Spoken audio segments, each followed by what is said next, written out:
Calculate the radius of hydrogen in third orbit. Bohr's constant for hydrogen is 0.529 angstrom unit. Hydrogen में third orbit जो radius find करना है, हाँ लिखा था radius is equal to question mark third orbit माना n is equal to 3. Bohr's constant देखिए a nought सा रिप्रेजेंट करना है, this is 0.529 angstrom unit. Z थी पवंदो 1 for hydrogen atom. Atomic number hydrogen जो 1 है, जेड एटॉमिक नंबर है, Z is equal to 1. Formula लिखो R is equal to n square a nought upon Z.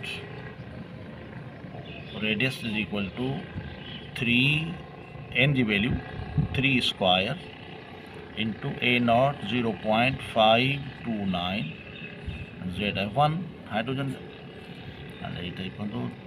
3 जो स्क्वायर 9 इंटू 0.529 9 से multiply करें 0.529 के तो आंसर अची तो 4.761 angstrom unit. and radius of third orbit in hydrogen atom is equal to 4.761 angstrom unit is the answer.